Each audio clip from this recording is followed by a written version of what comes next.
Pandian store. இங்கே சுகன்யா பழனியை போட்டு torture பண்ணுறாங்க. ஒரு கட்டத்துக்கு மேலே பழனியால் பொறுக்க முடியாமல் பழனி ஆத்திரப்பட்டு சுகன்யாவை, உன் கூட நான் வாழையே தேவையில்ல, நான் தனியாகவே வாழ்ந்துக்கிறேன், நீ கிளம்புமா முதல்ல அப்படின்னு அடித்து விரட்டினா எந்த அளவுக்கு நல்லாயிருக்கும். ஸோ மறக்காமல் இந்த வீடியோக்கு லைக் பண்ணி தெரியப்படுத்துங்க. இங்கே சூனியாவும் பழனியும் நேராக சினிமா தேட்டருக்கு போகிறாங்க. போனதும் சூனியா தேட்டரை பார்த்துட்டு, யோ என்னையா இது பேர் தேட்டரா? என்னாலும் தேட்டரில் படம் பார்க்க முடியாது, நீ வேறு தேட்டரை அழைச்சிட்டு போ, பார்த்தாலே அருவருப்பாக இருக்குது, இது ஒரு தேட்டர்னு அடிச்சு வந்திருக்கேன், கிளம்பு முதல்ல அப்படின்னு சொல்கிறாங்க. ஆனால் பழனி யோசிச்சுட்டு நிற்கிறாரு. சூனியா கத்தாத சூனியா, எல்லாரும் பார்க்குறாங்க. ஓ நான் கத்துறது உன் காலில் விழுது, ஆனால் என்ன கத்துறது உன் காலில் விழுலையா? நான் சொல்கிறேன் நல்லா புரிஞ்சுக்குங்க, புரியுதா? என்னால் இது மாதிரி தேட்டரில் உட்காந்துலாம் படம் பார்க்க முடியாது, என்னை வேறு தேட்டருக்கு அழைச்சிட்டு போங்க அப்படின்னு சுகன்யா இங்கே சொல்கிறாங்க. பழனியால் என்ன பண்ணுறதுன்னு தெரில, அப்படியே நிற்கிறாரு. என்னையா என்னதான் பிரச்சனை இப்போது சொல்லு. இல்லை சுகன்யா, அது என்ன, இன்றைக்கி ஒரு நாள் இங்கே அட்ஜஸ்ட் பண்ணி படம் பாரு, நான் இன்னொரு நாள் மச்சான்ட்ட காசு வாங்கிட்டு உன்னை வேறு தேட்டருக்கு அழைச்சிட்டு போகிறேன். ஓ இப்போ மச்சான்ட்ட காசு வாங்கணும், இல்லை உன் மச்சான்ட்ட பர்மிஷன் கேட்கணுமா? சொல்லு, என்ன பிரச்சனை உனக்கு இப்போது? இல்லை சோனியா, என்கிட்ட இப்போது அந்தளவுக்கு காசு இல்லை. ஓ என்னையா சொல்கிற, பணம் இல்லையா? பணம் இல்லாமல் எதுக்கு அப்புறம் என் நடிச்சு வந்தேன்? இல்லை சோனியா, மச்சான் 300 தான் பணம் கொடுத்தாரு, 100 பெட்ரோல் போட்டேன், 200 தான் இருக்குது, அதான் இங்கே போனால் கரெக்டாக இருக்கும். சரி 200 வச்சு என்னது படம் பார்க்க முடியும்? இப்போ இங்கே போனால் டிக்கெட் எவ்வளோ? இங்கே 100 100 டிக்கெட் எடுத்து 2 பேரும் படத்தை பார்த்துட்டோம்னா அப்போ எனக்கு எதுவுமே வாங்கி தர மாட்டேன். படத்தை பார்த்துட்டு ஓ மூஞ்சி நானும், ஏன் மூஞ்சி நீயும் வெறிக்க பார்த்துட்டு வீட்டுக்கு போகணும், அப்படி தானே? இல்லை சோனியா, அது சரி பெரிய தேட்டருக்கு போனால் எவ்வளோ டிக்கெட்டு? 160 டிக்கெட்டு.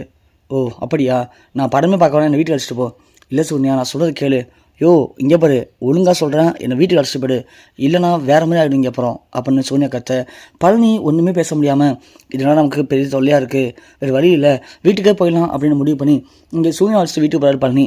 வீட்டுக்கு போகிற பழனி இங்கே நேராக அவங்க அண்ணன் வீட்டுக்கு சூனியா போகிறாங்க. பழனியும் வழி இல்லாமல் உள்ளே போகிறாங்க. போனதும் இங்கே சத்துவேலு, என்னாச்சுமா போனோடனே வந்துட்டீங்க, டிக்கெட்டும் கிடைக்கலையா? ஏமா அங்கேருந்து ஒரு கால் பண்ணிக்கலாம்ல, நான் உடனே கால் பண்ணி மேனேஜர்கிட்ட சொல்லியிருப்பேன்ல, சொல்லியிருந்தா டிக்கெட்டை ஒன்றே எடுத்து வச்சுருப்பாரு, அதை விட்டுட்டு இதுக்காகலாம் வந்துட்டீங்களாம்மா, என்னாச்சுமா அப்படின்னு கேட்க, இல்லைம்மாம்மா டிக்கெட்டு வாங்கிறதுக்கே காசு இல்லை அவர்கிட்ட. எனக்கு காசு இல்லையா? என்னம்மா சொல்கிறேன்? ஆமாம்மா, வெறும் 300 வாங்கிட்டு வந்திருக்காரு, அதில் 100 பெட்ரோல் போட்டாராம், மீதி 200 தான் வச்சுருக்காரு, அதை வச்சு எப்படிமா படம் பார்க்க முடியும், அதான் சரின்னு வந்துட்டேன் இங்கே அப்படின்னு சொல்ல. யோ என்னையா நீ இப்படி இருக்க? ரோஷம் மானம் மட்டும் இருந்தால் போதுமா?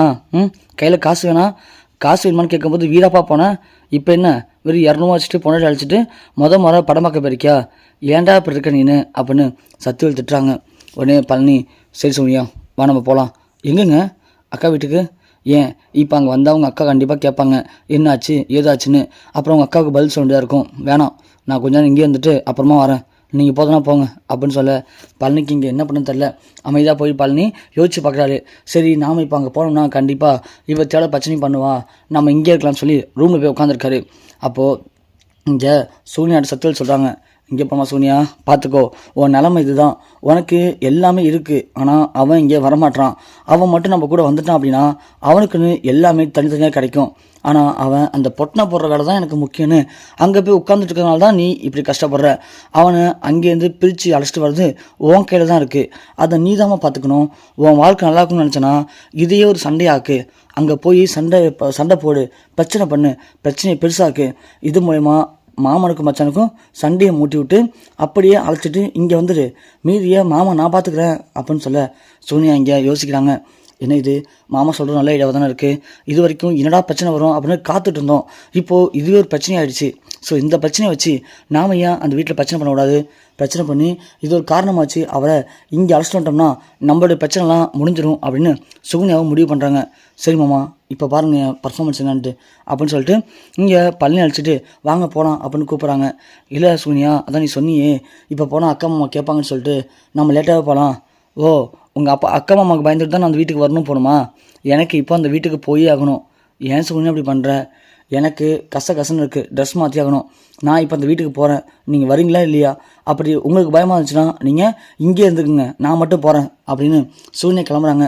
பழனி உடனே சூனியா இரு சூனியா நானும் வரேன் அப்படின்னு சொல்லிட்டு இங்கே போகிறாங்க. இங்கே சக்திவேல் சூனியாட்ட கண்ணை காட்டுறாரு. சூனியாவும் கண்ணடிச்சிட்டு அங்கேருந்து போகிறாங்க. போனதும் இங்கே கோமதி பாண்டியனாக இருக்காங்க. என்னடா படத்துக்கு போய்ட்டு அதுக்குள்ளே வந்துட்டியா? என்னடா மணியாவோட அதுக்குள்ளே வந்துட்டேன், அப்படி என்னடா படத்துக்கு போனீங்கன்னு அப்படின்னு கேட்க, சோனியா ஒன்று நாங்கள் படத்துக்கே போலியே, நாங்கள் படத்துக்கு போனோம், படம் பார்த்தோன்னு யார் சொன்னா அப்படின்னு கேட்க, கோமதி ஒன்று என்ன இப்போ இப்படி பேசுகிறா? ஏம்மா என்னாச்சு, ஏன் இப்படி பேசுகிற? போனது பிரச்சனையா? ஆமாம் போன இடத்துலையும் பிரச்சனை, வந்த இடத்துலையும் பிரச்சனை தான். என்னாச்சு சோனியா, ஏன் இப்படி பேசிகிட்டு இருக்க? வேறு எப்படி பேச சொல்கிறீங்க? நீங்கள் பண்ணுற காரியத்துக்கு இப்படி தான் நல்லா பேச முடியும். பழனி ஒன்று, சோனியா கொஞ்சம் பொறுமையாக சோனியா, நான் பேசுகிறேன். யோ என்னத்தான் பேச போகிற நீ பேசின லட்சம் தான் தெரியுமே. உன்னை நம்பி நான் வந்தேன் பார்த்தியா, என் புத்தியை செருப்பாக அடிச்சுக்கணும். நான் பாட்டுக்கு சொன்னோன்னு எங்கள் அம்மா வீட்டில் எங்கள் அம்மாவுக்கு பொண்ணாகவே இருந்திருப்பேன். ஆனால் நீலாம் ஒரு ஆளுன்னு உன்னை கல்யாணம் பண்ணிட்டு வந்த பாரு, என்ன சொல்லணும் அப்படின்னு சொல்ல இங்கே பாண்டியனுக்கும் கோமதிக்கும் பயங்கர அதிர்ச்சியாக இருக்குது. என்ன இந்த பொண்ணு இப்படி பேசிகிட்டு இருக்கா அப்படின்னு. பாண்டிய ஒன்று, இந்தாம்மா என்னாச்சு, ஏன் இப்படி பேசிகிட்டு இருக்க? அதுவும் எங்கள் முன்னாடியே பழனியை போய் இப்படி பேசுறதெல்லாம் நல்லா இருக்கா? ஏங்க நீங்கள் பண்ணுறது நல்லா இருக்கா? முறை கல்யாணம் ஆகி புதுசாக நாங்கள் 2 பேரும் படத்துக்கு போகிறோம். அவர் உங்கள் கல்யாணம் வேலை பார்க்குறாரு, எத்தனை வருஷம் வேலை பார்த்துருப்பாரு. அப்படி இருக்கும்போது படத்துக்கு போனானே அவனுக்கு எவ்வளோ காசு வேணும் அப்படின்னு கேட்டு காசை கொடுக்குறது இல்லையா? இன்னமும் 300 கொடுத்தீங்களாமே, 300 என்னங்க படம் பார்க்க முடியும்? 100 பெட்ரோல் போட்டிருக்காரு, 200 எடுத்துகிட்டு தேட்டருக்கு வராரு, அதுவும் டிக்கெட்டு 160 அப்படின்னு இங்கே சூனியா பேச பாண்டி ஒன்று, என்னம்மா சொல்கிறேன்? இல்லையே, நம்ம ஊரில் 80 டிக்கெட்டு, அதான் 200 கொடுத்தானே அப்படின்னு சொல்லுவோம். ஓ அப்படியா, அப்போது எல்லாத்தையும் விசாரிச்சு தான் காசு கொடுத்துருக்கீங்க.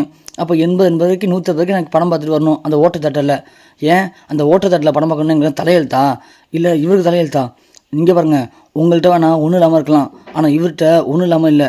அவங்க அண்ணனுங்க கோடி கூட சுற்றி வச்சுருக்காங்க. ஆனால் நீங்கள் தான் இவரை பேசி மயக்கி இந்த வீட்டில் பிடிச்சி வச்சுருக்கீங்க.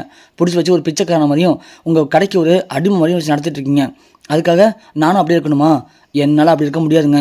என்னை பொண்ணு பார்க்க வரும்போது அவங்க என்ன சொன்னாங்கன்னா, என் தம்பிக்கு ஏகப்பட்ட சொத்து இருக்குது, இன்னும் பிரிக்காமல் இருக்கும், சொத்தை பிரித்து கொடுப்போம், தனியாக பிஸ்னஸ் வச்சு கொடுப்போம் அப்படின்னு சொன்னாங்க. அதை நம்பி தான் கல்யாணம் பண்ணிக்கிட்டேன். உங்கள் மச்சான் நம்பி தான் கல்யாணம் பண்ணிக்கல. அப்படி இருக்கும்போது என்னால் இனிமேலும் இவருக்கு அடிமையாக அவர் உங்களுக்கு அடிமையாக வாழ்கிறது எனக்கு பிடிக்கல அப்படின்னு இங்கே சூனியா மூஞ்சச்சமே பேசுகிறாங்க. பாண்டியனால் எதுவுமே பேச முடியல. பாண்டி அப்படியே மனசு உடைஞ்சு போயிறாரு. இங்கே கோமதி ஒன்று, ஏய் இந்தம்மா என்னம்மா உன் பற்றி பேசிகிட்டு இருக்க? இப்போ என்ன நடந்துச்சு? படம் பார்க்கறதுக்கு காசு கம்மியாக கொடுத்துட்டாரு, அவ்வளோதானே? அது வேணும்னா சொன்னால் காசு தரப்போகிறோம், அதை விட்டு இவ்வளோ பேச்சு பேசிகிட்டு இருக்க? இங்கே பாருங்கள், நான் சொல்கிறது புரியுதா உங்களுக்கு? அப்படி ஒன்றும் நாங்கள் உங்கள்கிட்ட ஒரு விஷயத்தையும் கேட்டு தான் பண்ணணும் எங்களுக்கு அவசியமும் இல்லை, தலையெழுத்தும் இல்லை. நான் இப்படி தான் எல்லா பொறுப்பும் என்கிட்ட இருக்குன்னு நான் ஆசைப்பட்றேன். நான் உங்கள்கிட்ட கெஞ்சிட்டு இருக்கணும்னு ஆசைப்படல. இவர் உங்கள்கிட்ட கடையில் பொட்டணம் போடுறதும் எனக்கு பிடிக்கல. நாங்கள் இப்போவே அங்கே போக போகிறோம், இனிமேல் இங்கே இருக்க மாட்டோம், அதை சொல்லிவிட்டு கிளம்புறோம் அப்படின்னு சொல்லிட்டு சோனியா கிளம்ப போகலாம் அப்படின்னு சொல்ல பழனி ஒன்று, சோனியா நான் சொல்கிறது கேள் சோனியா, நீ தப்பாக புரிஞ்சுக்கிட்டு இருக்க. அக்காவும் மச்சானும் எவ்வளோ நல்லவங்க தெரியுமா, நான் சொல்கிறது கேள் சோனியா அப்படின்னு சொல்ல, யோ உனக்கு வெக்கமா இல்லையா? உன்னை பற்றி தானே பேசிகிட்டு இருந்த எல்லாரும். எல்லாத்தையும் கேட்டு தானே இருந்த. கேட்டுட்டு நின்றுட்டு இப்போ அக்கா சரியில்லை மாமா சரியில்லைன்னு சொல்லிட்டுருக்க. இங்கே பாரு, உனக்கு வர விருப்பம்னா வா, நான் அந்த வீட்டுக்கு போகிறேன். உனக்கு வர விருப்பம்லாம் சொல்லு, நான் கிளம்பி எங்கள் அம்மா வீட்டுக்கு போகிறேன். கட்டிட்டு வந்த பொண்டாட்டியை ஒழுங்காக வச்சு காப்பாற்ற துப்பு இல்லை, உனக்கெல்லாம் பேச்சு வேண்டியிருக்கு அப்படின்னு சூனியா கால் துப்பிட்டு ரூமுக்கு போகிறாங்க. உடனே கோமதி, டே பழனி வேண்டாண்டா, இவ இப்படி பேச நாங்கள் எதிர்பார்க்கலடா, எப்படியோ நீ நல்லா இருந்தால் போதும்டா, அது எங்கே நல்லா இருந்தால் என்ன, நீ பேக் எடுத்துகிட்டு அங்கேயே போடா அப்படின்னு கோமதி சொல்ல, பள்ளி ஒன்று, என்னக்கா நீ இப்படி பேசுகிற, அப்போ என்னை வெறுத்து ஒதுக்குறீங்களா அப்படின்னு கேட்குறாரு. ஐயோ பழனி, வெறுத்து ஒதுக்கலடா, இதாக இருந்தாலும் நம்ம அப்புறம் பேசிக்கலாம்டா, நீ மட்டும் இப்போது அவள் கூட கிளம்பி அந்த வீட்டுக்கு போகலன்னா அவள் கோச்சிக்கிட்டு அவங்க அம்மா வீட்டுக்கு போயிடுவாடா, அது நமக்கு தாண்டா அசிங்கம், நான் சொல்கிறத கேளுடா அப்படின்னு கோமதி இங்கே பழனியை சூனியா கூடவே அனுப்பி வைக்கிறாங்க. சூனியாவும் அப்பா இதை ஒரு பிரச்சனையாக்கி இதை வச்சு நம்ம குடும்பத்தை பிரிச்சுட்டோம்டா அப்படின்னு சந்தோஷமாக கிளம்பி சத்தியல் வீட்டுக்கு போகிறாங்க. இங்கே பாண்டியன் அப்படியே மனசுடைஞ்சு போய், என்னடா அது ஒரு படத்தினால குடும்பத்தை 2 ஆக்கிட்டாலே இவெல்லாம் இன்னும் வச்சுருந்தோம்னா இந்த வீட்டையே ஒன்றுலமாக்கிடுவாப்புளுக்கு, இவ கையில் மாட்டிக்கிட்டு நம்ம மச்சான் என்ன பண்ண போகிறான் அப்படின்னு ரொம்ப வேதனையோடு உட்காந்துருக்காரு பாண்டியன்.